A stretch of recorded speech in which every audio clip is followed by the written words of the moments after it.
I'll be introducing our guest speaker for the day.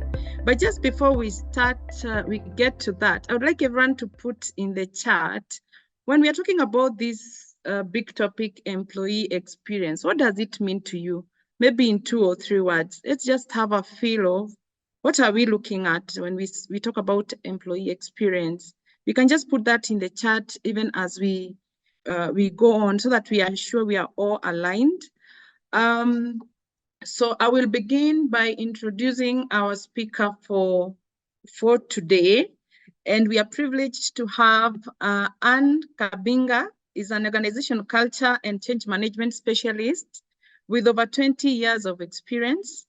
She's deeply committed to increasing the productivity of Africa's workforce by fostering workplace culture that eliminates fear and enables individuals to show up and authentically grow and thrive. So Anne is going to be sharing with us how actually all these tie up into customer experience. She also has very deep experience in conducting business reviews, as well as designing and implementing change programs in the areas of strategic business alignment and culture transformation. Her programs boost performance and flow, organizations execute better, and employees gain fulfillment at work. Some of the members in the group are probably her clients already. She has some of her biggest clients, KRA, that are part of us, the British High Commission, MasterCard, Rubies. She has like a whole list. If I was to read them, we'll take another 10 minutes. So we'll be looking forward to hearing from Anne. And so Anne, we invite you this afternoon to join us. We are looking forward to learning from you. But in a moment, Angie, is there anything coming from the chats? What do we think employee experience is? Yes, Florence, we have a number of responses that have come in. Caroline Gaduru says that EX is looking after the most important customers that are in the house before going out of the house. We need to identify all internal customer groups and then serve them all. Thank you so much, Carol, for that. Yeah, that's what we have, Florence. Thank you. Over to you. Okay, so for me, when I look at this topic, the very first thing that comes to my mind when we talk about experience, employee experience, for me, it's one statement: you can't pour from an empty cup. So we have these employees that we are expecting to give service, to offer service, but do we check what experience they themselves are going through? For me, it comes back to that saying that you can't pour from an empty cup. You only pour what you got. And so for us as CX specialists, we are looking at this topic in the sense that it's actually an intersection. We are literally intersecting between customer experience and employee experience. That's why I'm excited this afternoon that we invited even our HR colleagues, because these are 2 areas where we literally just are joined at the hip and we need to work together. So for me, I'm looking at how we will reimagine experience as a whole, not just looking at the experience for the customer, but how do we reimagine that whole experience where we intersect the customer experience and the employee experience. And so with that understanding, I now welcome our guest speaker. Join me, all of us. We can have our big clap on the chat, inviting our guest speaker today, Anne. Anne, karibu sana. Thank you, Florence. Thank you for having me. You are most welcome, and you can go ahead, Anne. So thank you very much for inviting me and allowing me to come to this forum to share our experience and our thoughts about employee experience and where employee experience meets customer experience. Thank you for introducing me. But I'll just also introduce myself, just because it's important for us to understand our approach and how we see or experience this particular topic. So I lead an organization called Connectex, which I founded in 2008. And our focus is on strategic business alignment and the people side of change. Our I'm not a HR practitioner. I like to tell people that. I'm an organizational culture specialist. And so that is the field that I play in. And I have a background in education, in theater, in language. And I bring all these things to the work that I do. But I think because the work that we do is about purpose, I feel that that's the best place for me to start. So I articulate my purpose as being able to serve myself and others to be, to live, and to thrive. And so the way I see it is that we want to be able to when we talk about being able to be, we talk about being authentic without fear. We want to be able to bring ourselves without fear to the different things that we have to do each day. When we talk about to live, we talk about being present in the moment and enabling people to eliminate the distractions that get in their own way. And finally, when we talk about being able to thrive, we talk about being able to be free to soar and to grow, to be able to achieve the best version of yourself every day. And so this is what I think my purpose is. And so my aim is to be a catalyst for positive change in my community by helping other people find their voice, raising their consciousness, realizing their potential, and being able to lead the way for a better future, not just for themselves, but for others as well. And so the work that I do and through Connect, which enables me to activate my purpose, is driven by this desire and very much about the values that I hold, which are around authenticity, integrity, learning and growth, and fairness. These are the things that are important to me. And these are the things that I bring to ConnectX. So I activate my purpose in 4 distinct ways. The first one is through ConnectX, where we create fearless workplaces that enable employees to grow and to thrive while they're delivering the organization's purpose. Through Connect Youth at Work, which is a program we run to enable young entrepreneurs and workers to find their purpose and to achieve growth. Through a program of self-leadership called Grow to Thrive, and through coaching groups and leaders to become more values-driven. So this whole purpose conversation is one that embodies my entire life, and that is really what consumes us at ConnectX. So, specific to today, maybe just to ensure that we are speaking from the same page, I wanted to share what we believe an employee experience looks like. So when you generally listen to people talking about the employee experience, they talk about the employee journey. But the way we see it is that the employee experience actually starts from the drivers, the motivators of people when they come to work. And so being able to think about what the cognitive, emotional, rational, the way people relate, what is it that inspires people when they come to work? We believe that that's where the experience needs to start being built. So what do you build as the drivers, or how do you articulate your proposition to people as they come in to connect and engage with the organization as employees? And this is what we see as that foundation of the employee experience. What is it that I think when I come here? What is it that I feel when I come here? What is it that I feel that I bring? What's my sensory experience? And so one of the other things we look at is workspace design, for example. Something that, the employee experience is about, how do I feel when I come into the workplace? Does my environment make me feel safe? Does it connect to who I am and the things that are important to me? And so it goes beyond just, being able to pay someone a salary. A good employee experience starts with defining clear drivers of that experience, and in terms of what inspires people to connect and engage to the organization. The second level of the employee experience and building on those drivers is the engagement.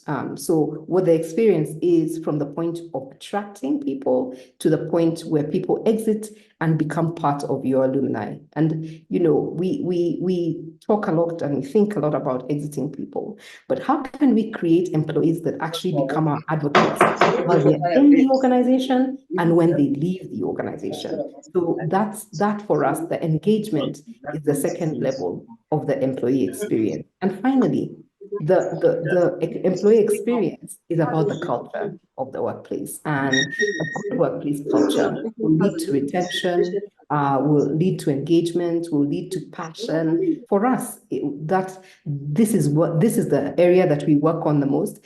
But in our change management phase, we look at those three things as the determinants of what the employee experience should look like. And so what is the Connect approach in terms of being able to build a purpose-driven organization that has the right experience? And the work that we do is about saying what we need to have is strategic alignment between the purpose of the organization and why the organization exists, the strategy that it puts into place to meet that existence, the brand that that brings that to life, that need or that purpose, the people you have and the things that matter to them, the things that they want to experience and the things that they desire, and the results you deliver. And for our work tries to create alignment in each one of those areas, because in our experience, we've understood that once there is alignment, then there's stakeholder trust, because what your customers see you saying you're doing is what your people are doing. And your people are reflective of that purpose. They're reflective of the brand. And the other thing we found is that organizations that achieve this alignment are able to utilize their resources better. And are able to because you're driving in the same direction. And finally, that they're able to become sustainable because of that consistency. And so it's quite simple, really, but at the same time, it requires intentionality and depth in terms of thinking and approach.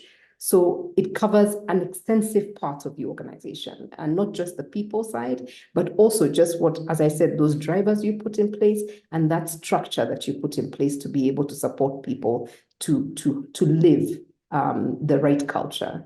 And so we do this work, and we've done it for many different people. And in 2023 and 2024, those are some of the projects that we are working on. So let's go into something that I would like to share today. So we have done this work, as I said, since 2008, and have learned a lot and built a lot in regard to tools and things that can support us to do the work. But one of the things that anchors the work that we do is our assessments, our business assessments. And our business assessments are really about understanding three main things. The first one is we want to understand what matters to people. We can't build an experience for people if we don't know what is important to them.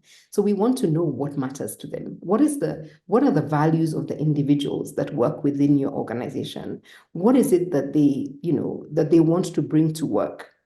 And then we look at another element, is how are they experiencing work? And if they're able to articulate that, tell us, the things that are getting into the way. So they talk about bureaucracy or control or, discrimination. Those are some of the things that get into the way. And we put that together as a measure of tension or dissonance or dysfunction.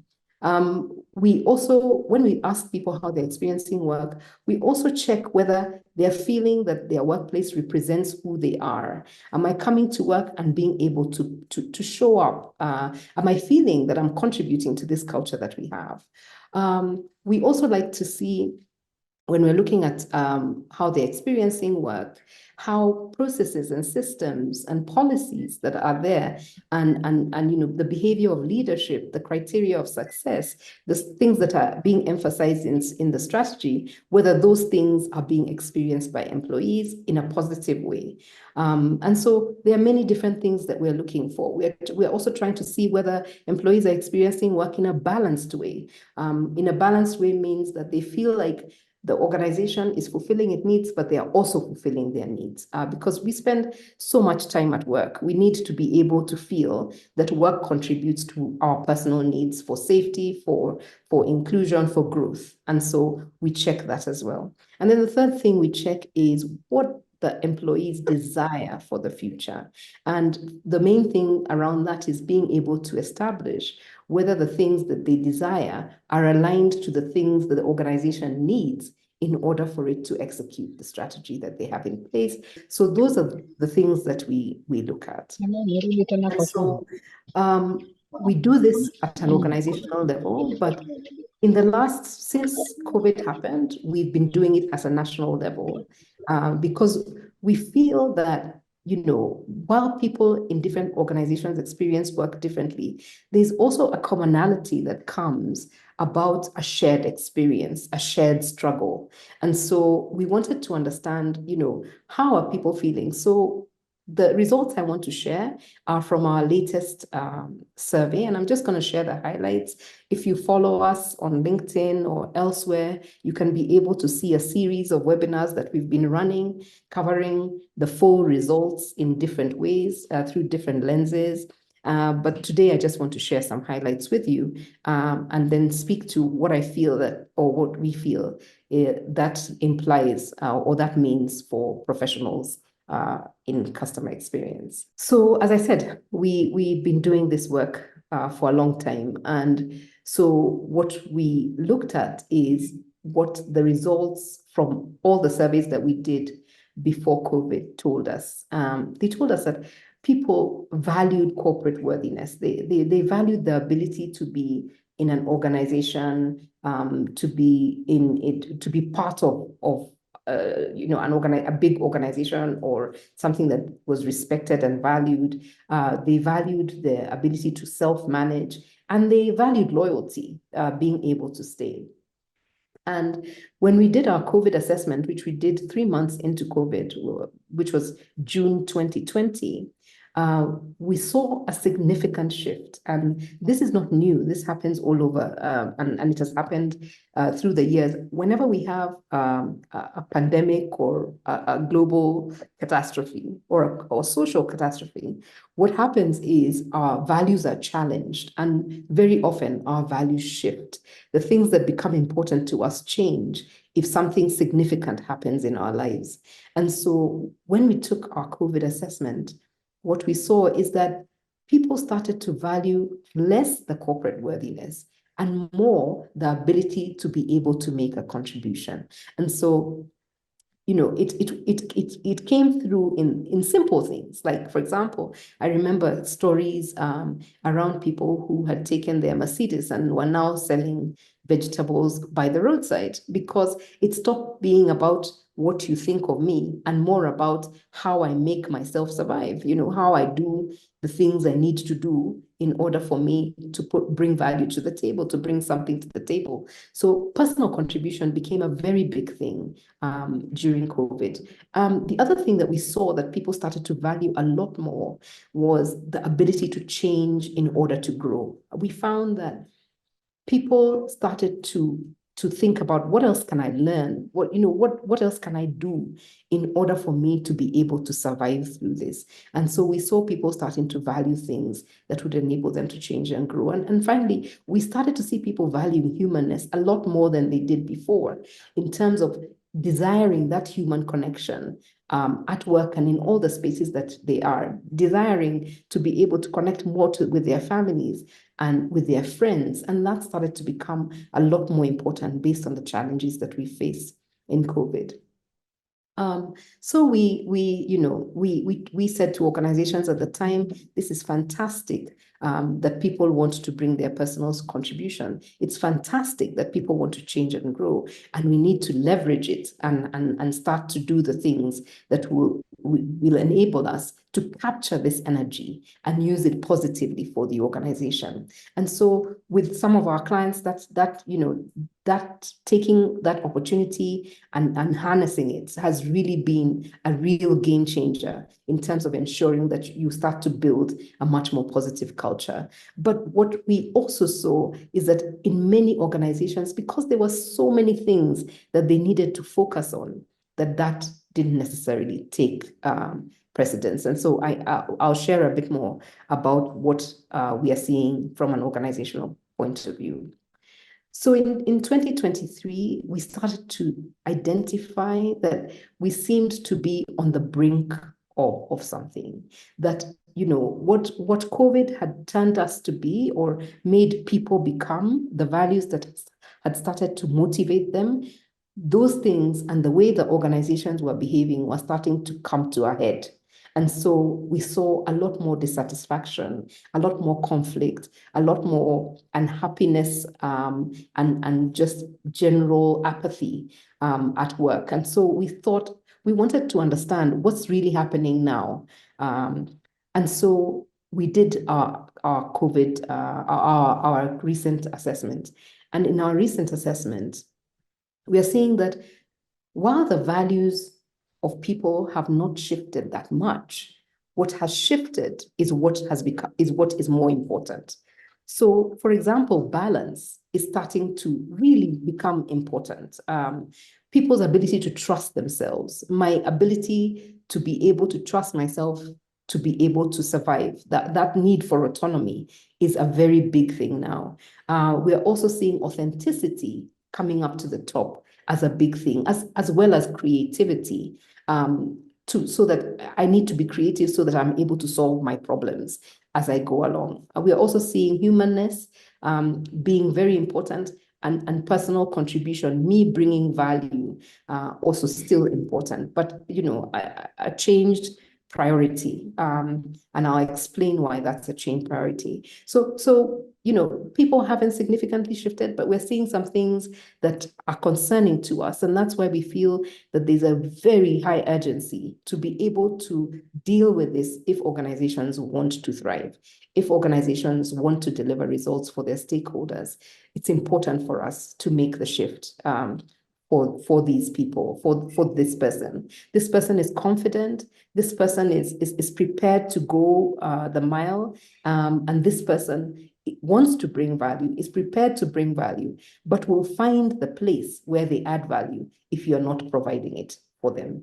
So let's just look at a few highlights of the feedback. And the first one we start off with is the state of engagement. So in the past, we measured engagement as something that, an environment doesn't create the opportunities for engagement.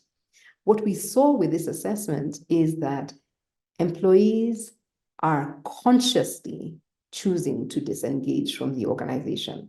So it's an active thing. It's not a thing that's just sliding. They're not sliding into disengagement. They're choosing to be disengaged. And we are also seeing people really wanting to separate their personal lives from their work lives, which is not necessarily a bad thing. But as I said, it is much more valuable for people to be able to feel the balance of a good organization that's delivering results, but that is also fulfilling my needs. And so this is what we are seeing as the state of disengagement. The state of disengagement, of course, varies with different people and shows up in different ways. With young employees, it shows up as staying under the radar, trying to just keep going, but just doing what the minimum thing that you need to do. In managers, we are seeing high levels of frustration, being able to, them not being, and the frustration comes both from the top and from the people under them. With women, we are also seeing a very high level of frustration. And so this changes within the different groups at work. But I think it suffices to say that there is a level of disengagement that is consciously happening. And it's characterized by things like low trust, broken relationships between leaders and their followers, broken relationships between people working in the same teams, and especially within people working in different teams. It's characterized by the feeling of inequality, of inequity at work. It's characterized by conflict avoidance and people not wanting to or not being bothered to have the conflict, or not having conflict because they are afraid. It's characterized by incivility, rudeness, disrespect, and so in different organizations it shows up differently. But out of the 502 respondents we had to our assessment, we label that at 22% in terms of the level of dysfunction as far as employees being able to bring themselves to work is concerned.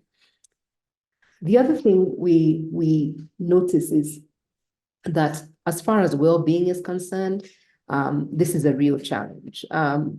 This fear, this feeling of inequity, this feeling of lack of not being recognized, not being rewarded properly, this what we're calling performance punishment, when we overload good employees with too much work, or where we don't replace people when people leave. All these things are contributing to employees not being well. And next week, we tackle this with a lot more depth. And so once again, you can follow us on LinkedIn and see when we talk about these different issues. We look at communication. So we find that communication, the challenges of communication are mainly around transparency, open communication, being able to have communication in a polite way or in a civil way. We are also seeing silence, just people choosing to withhold effort or just, not to talk. We see silent town halls. We've seen them many times. And so communication is a challenge, both in structure, people having the right channels for feedback, but also people feeling that their feedback is being heard and included. One of the biggest areas of work we see is around inclusion and collaboration. And it's really important for us to understand that inclusion does not mean having someone in the room. Meaningful inclusion is not just having me in the room, it's also about recognizing the value that I bring and being able to give me an opportunity for my voice to be heard. So we are seeing that a lot of the inclusion is in numbers and not really in being able to hear my voice. And we are also seeing links to communication. The absence of a complete communication loop is causing people to not trust the intent of those seeking to include them. And of course, where there is no trust, it is difficult to have collaboration. You can't have a cohesive team when you don't have trust, and you need a certain level of trust to also be able to have conflict, which, as I said, is one of the things that's challenged. We are seeing people not wanting to have conflict. So conflict avoidance is a big thing, and is closely linked to that withholding effort or that conscious disengagement. And the conscious disengagement is linked to the fact that I don't feel valued, I don't feel heard, I don't feel included. And so that's another element that we're seeing. And we're seeing challenges around collaborating across functions, once again, because of trust. Another thing, a very significant thing for us to think about, especially for you as customer experience professionals, is a drop in business focus. Now, we ask people questions around how they're experiencing work, what are the things that they're seeing being prioritized from a strategic perspective, what is the criteria for success. These are the things that we ask people about. And so some of the things, the feedback that we have from these 502 people demonstrates that because there is such, people feel that the organizations have done a good job of meeting the aspirations around being more agile, being more, change-oriented, all those things, being more adaptable, all those things. Employees tell us, yeah, our organizations are doing these things and it's great. And they need to keep doing them. But what they also say is, but they need to do those things, but they also need to ensure that I'm fulfilled.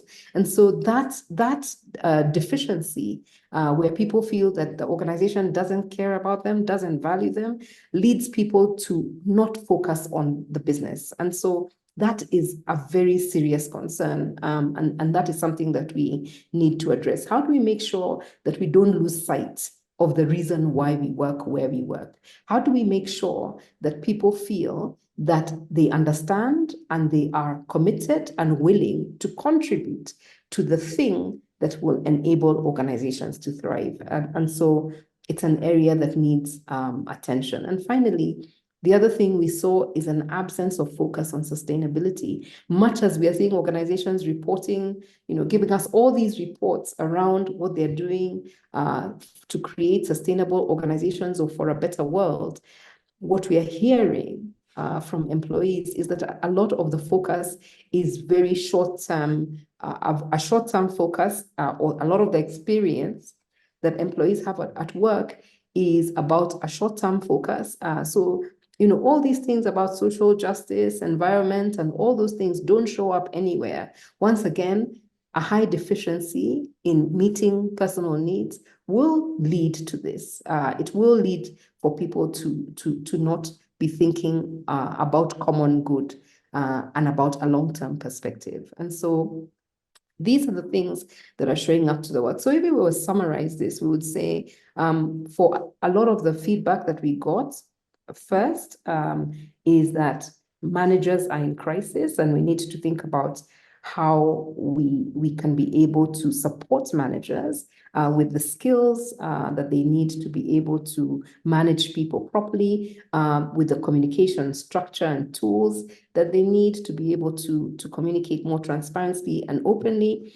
And how do we create spaces where women can be a lot more comfortable at work, because there is more integrity, there's more trust, and there's more communication and consideration. And so this experience across generations is also different, but the main characteristics of it are that lack of balance between organizational needs and personal needs. And we need to be able to bridge that gap so that people feel that they come to work in a place where the organization cares for them, and where they are recognized and valued and seen, so that they're able to make that contribution that the organization needs them to make to be able to move forward. So bringing that humanness back, having much more empathy in leaders being more energizing and listening more. This morning, we addressed the area of managing people and how we need to manage people so that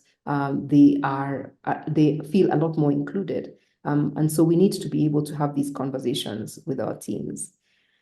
So how do we move, or how do we create this environment that we're talking about? So we identified two distinct things that we need to do. The first one is we need to balance employee fulfillment with sustainable organizations. We need to focus on people. We need to focus on people in a human way. And much as they are saying their aspirations for what a good organization looks for have been met, we need to meet their own aspirations. And so this is really an important thing for us to do. And how do we think we can do it? So if we want our employees to be fulfilled, or if we want to create a positive employee experience, we have to have meaningful inclusion. It is the most asked for thing. Meaningful inclusion means that we are creating spaces and providing channels where people can contribute their voice. But it's not just that they can contribute the voice, that we demonstrate that we have heard that voice, and that we're doing something about those things that they are asking for.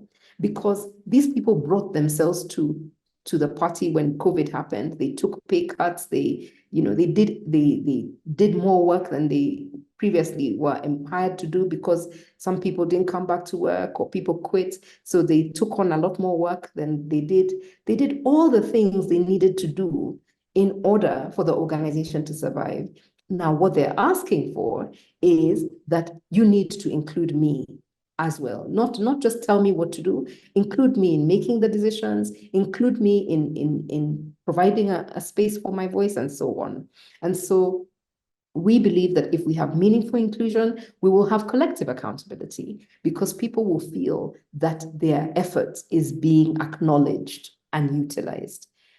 Growth and development, when we talk about growing people and growing their skills, a lot of times we focus very much on the technical aspects of it. But, as people come to work, we need to equip them with the skills they need in order for them to survive an environment of rapid change.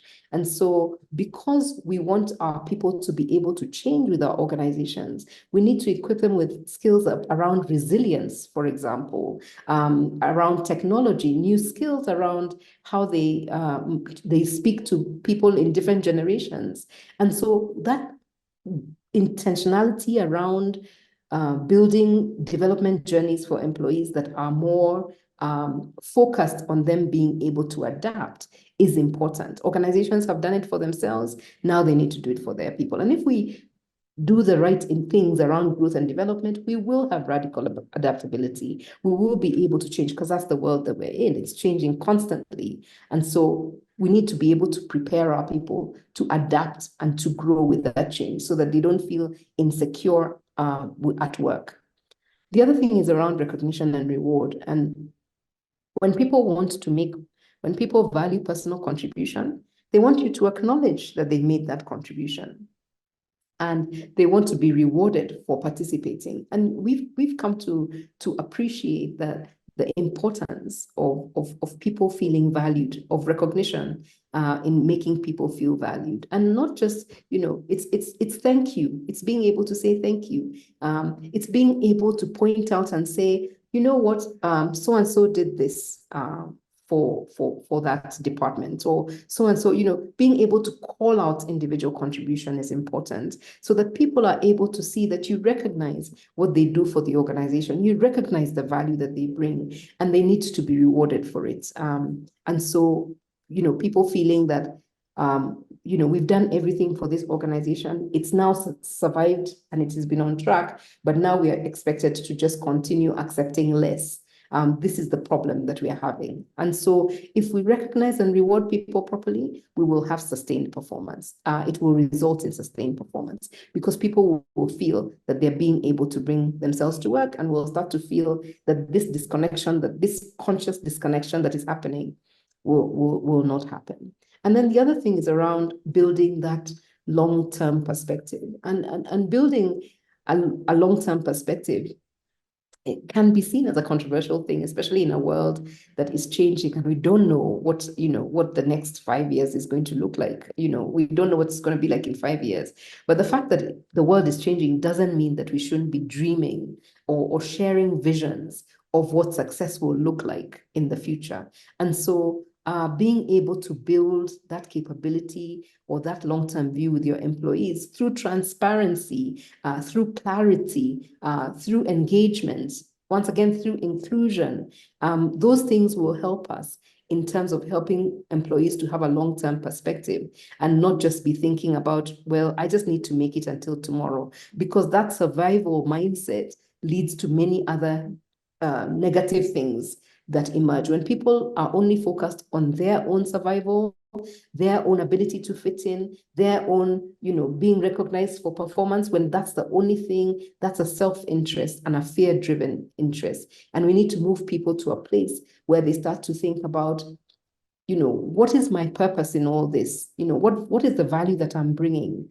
And how can I make sure that I'm bringing it for the long term? And how can I collaborate with others so that we deliver greater impact? And how can we make sure that we leave this place better, not just for us, but for the people who will come after us? So being able to build that long-term perspective is important because it will lead to corporate sustainability. And what we're saying is, if we don't change the way people are experiencing work or the way people are thinking about the future of work, then we will not have sustainable organizations. It doesn't matter how many ESG reports you produce.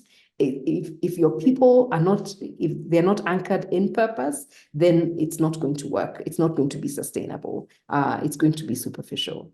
Then finally is, what does it mean for you? What can you do to be able to contribute to this? The first one is around line of sight. It's my experience that when people have clarity around how their contribution is contributing to the collective results of the organization, then they are more motivated and they do better. People want to be part of something big. And so it's important for you to make sure that your colleagues understand how their role is impacting your customer's experience. And so building that line of sight, making sure that internally you have clarity around what that means for every single person, that is really, really important. And now we're not just talking about line of sight in terms of them knowing, it's also about them being held accountable for that. And so whose responsibility is it to ensure that the customer has a great experience? It's all our responsibilities. And therefore, all of us should be held to account when something goes wrong, or all of us should be rewarded when something goes right. And so that's what we're talking about when we talk about that line of sight. The other one is around storytelling. Being able to bring not just, the customer stories, but also stories of employees who either went out of their way or did something exceptional to contribute to an exceptional experience. And so being able to collect, craft, and share those stories continuously is going to be really helpful in order for employees to feel that they're actually adding value or bringing value, not just to the organization, but to the greater community or greater stakeholders. We spend a lot of time sharing, business results, especially the bigger an organization is, all these charts and graphs about, what we have achieved from a financial perspective. We now need to bring this to a people perspective. What is it that we have achieved for others? And so being able to share those stories is an important part of what you need to do in order to make sure that the employee experience starts to connect well to the customer experience. And then the whole ability to feed forward and feedback.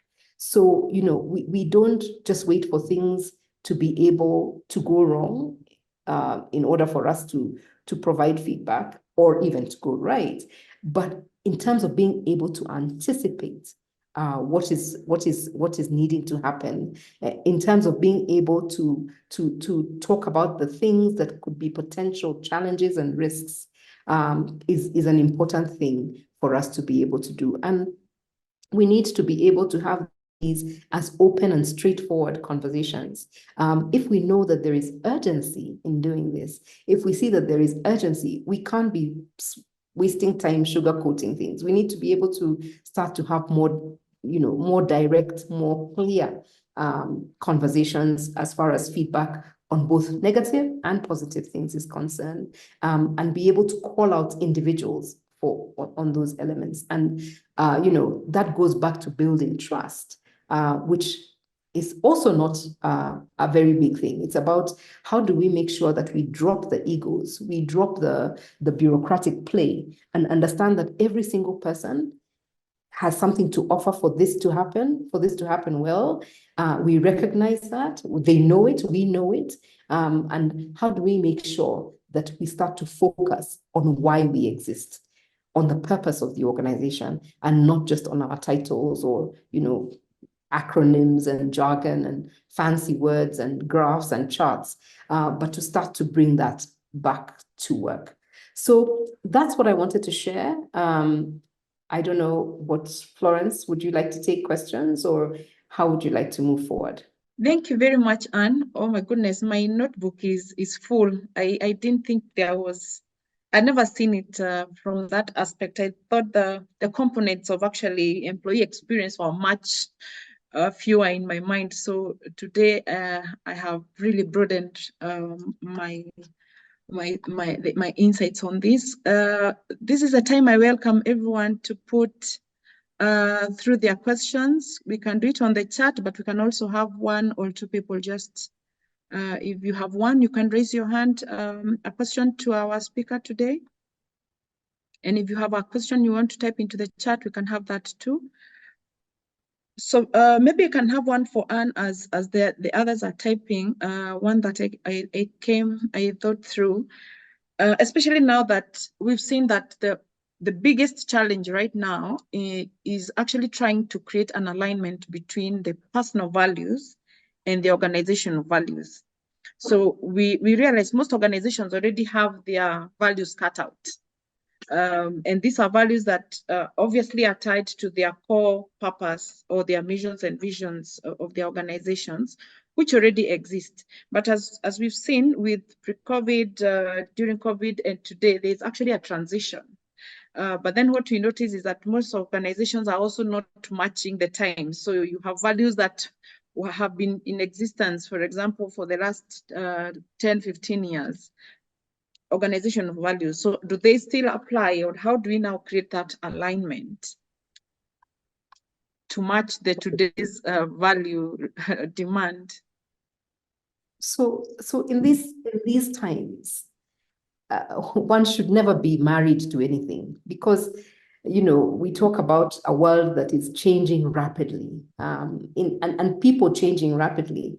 Recently there's a whole conversation around AI and the creative economy, and the fact that companies are going out and creating ads using AI and no longer using expensive photographers and whatever. This is our new reality. Things are going to change rapidly, and it is our job to be able to adapt to that change. Now, when it comes to organization purpose and values, what I say, you need what is fit for purpose. We need to be able to have the courage to be able to say, okay, actually, this doesn't serve us anymore. This is not true of why we exist. These values no longer serve us, because these things are no longer important to anybody.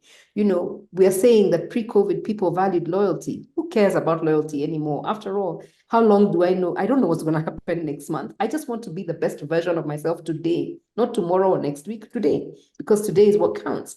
And so we encourage people to continuously evaluate their values, continuously evaluate their articulation, not necessarily what your purpose is, but how you articulate it. And also to be able to understand that integrity means different things for different people. So when we work with multinational organizations, we talk about the need to have African organizations, not organizations in Africa. Don't bring your things and want us to copy paste. It needs to be resonant with our context. And so it's also about making sure that we are reframing language and constantly sitting down with our employees and saying, so, okay, what does integrity look like for you now? For year on year, what does integrity look like? Has it changed? Is integrity more about being honest, or is it about me showing up on time? Or we need to be able to start to make a habit of understanding where people are at, because that's the way the world is. And so with our clients, we consistently carry out monthly, quarterly, annual pulse checks, just a quick test on what is important to people today, and how do we make sure that the things that the organization values is coming through for people as well, because that alignment is not difficult to make, but the conversation must be had. It's important to have the conversation. So that's how I feel about that. So change it if it's necessary. Don't be married to anything, but also have the dialogue with your employees to make sure that the meaning of those things is consistent and resonant. Thank you, Anne. There is one more question on the chat from Juliet Chepkaril. She says, post-COVID has brought about mental health concerns. How do we incorporate the same all-round employee, organization, and the customer? The first thing is awareness. And that's where it all starts. We need to start to make the time to talk about what mental health is, what it looks like, how it shows up, I'm not a mental health professional. As I said, we'll be talking about this next week in more detail, but there are people who are able to support us to be able to understand what that state of mental well-being looks like, and so well-being is definitely a very important aspect for us to look at, but it starts with awareness. We must be able to understand what the signs are, because people are not only mentally unwell when they don't come to work, when they're crying all the time. Some people go about their lives looking like they're completely well, but all you need to do is touch one button and they just flip. And it can lead to so many bad things at work. So let's be aware. Let's talk about it as a habit. Make sure that it becomes a comfortable space. Let's make sure people have as much information as they can, and that we create the support system that is required for people to be able to speak up. But then I also think that creating a safe environment where people feel that they can speak will greatly help to support mental well-being. Creating an environment where people feel safe enough to say they don't agree, where they feel it's safe to challenge, where they feel that I can have conflict with you and it will not have repercussions of me losing my job. If we are able to create a safe space like that, we will have less problems with mental health, because a lot of our mental health challenges are coming from us not creating safe workspaces. Thank you, Anne. So in the interest of time, maybe just one minute where we can all share, or any of us can share, what is your takeout from today? It was quite something. So for you, for your organization, what is your takeout? Who would like to share with us? What is your biggest takeout? What are you going to implement like tomorrow? There could be the low-hanging fruits that don't need much. What are you going to do tomorrow now that we've had this conversation, even as we take this conversation throughout the year as our topic of discussion and our theme? From today, who wants to share with us what is your biggest takeout? Okay, thank you very much for that presentation. For me, the biggest takeout is that employees are no longer just going to be implementers of somebody else's decision making. They want to be allowed onto the table to make the decisions. Mm-hmm. And that for me is, I think, awesome that we can make the decisions together and implement them together. Thank you. Thank you for sharing. Angela, what was the other hand? We have Scholar as well. Scholar Gashi. Yes, good afternoon, everyone. Great insights. For me, inclusion and collaboration, open communication. And then I've got myself thinking, yes, probably if we have some employees changing role, with the current economy that we have, the current status of our economy, many businesses might not be able to replace employees, even for those who have left, simply because of the resources, and organizations are meant to make profit. So I think we also have an opportunity to ensure that we are automating to bring efficiency as well as cut on cost. Thank you, and great insights, Anne. Thank you for sharing. Is there any other hand? Good afternoon. I think for me, it's just to really appreciate these conversations. It's been very, very insightful. These are some of the challenges we experience on a day-to-day basis. In fact, I was just thinking, wow, this is very insightful, considering the fact that I've all along been thinking it's unique to us. But what has really stood out for me is the real issue of inclusion and how that can go a long way in terms of ensuring that we keep employees engaged. Thank you very much, Anne, for sharing the insights. Thank you. Allow me to just thank Anne in the interest of time. Thank you again, Anne, for your insights.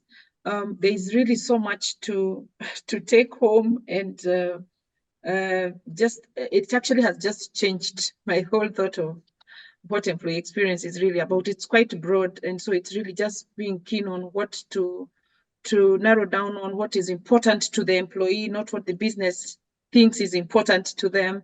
So for me, my biggest takeout is let's go back and try and find out what's important to our employees, so that it is not the business or strategy team sitting in a room and agreeing this is what is important to them. Let's go out and find out what is important to our different groups, our different targets of our employees, because they are all different. We've seen the executives might have very different needs from our contact center agents.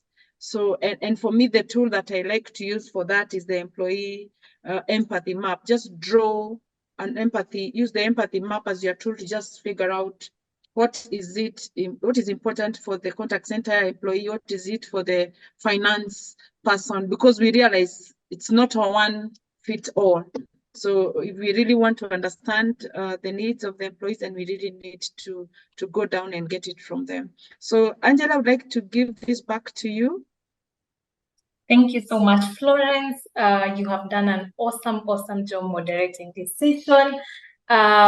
Again, as you have also said, this is such a broad topic, and members will keep just breaking this down throughout the year. And to Anne, thank you so much for generously sharing your knowledge with us today.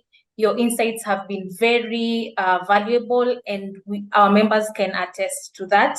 We are super grateful for your presence and contribution to this webinar today. Thank you so much, Anne, for joining us. To Florence, you have really kept us on toes, and you've ensured that we were engaged throughout this session. So thank you so much. And members, today is Florence's birthday. So before you leave, please help me in just wishing her a happy birthday on chat as you leave. And thank you, Florence, for your dedication to just making this conversation insightful. To our members, thank you again for your active participation and just taking your time to be with us here today. Your presence has really added value to today's session, and we are super grateful for that. To our guests in the room, thank you for also joining us, and we hope that we can continue seeing you in other webinars of ours, and also just joining us as members. And we wouldn't want this discussion to die here today. So I'll kindly request you to also just take this conversation on socials. We were about 80+ people in the room. So if each one of us just tweets one tweet, we'll have 80 tweets, continuing this conversation that we've had here today. The hashtags that you can use is elevating EX for CX success as one word. So hashtag elevating EX for CX success. Please check this conversation on socials as well. To my colleagues who have joined this meeting, thank you so much as well for also planning this session, and we have seamlessly executed it. So asanteni sana. Before we say our goodbyes, allow me to make 2 announcements. We are launching our members WhatsApp group, and we sent out communication mid this week. So if you haven't seen that communication yet, check your emails. You should be able to see it.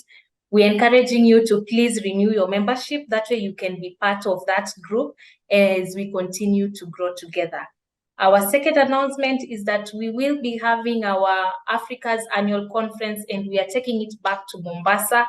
Great discussions are going to happen. We have amazing speakers in line. Honestly, you don't want to miss this. So as soon as you see that communication out there, please book your slots, and you could also reach us on the number that you're also going to provide on chat, 0754-854-565. That is the ICX official line. Please reach out to us for your bookings as well.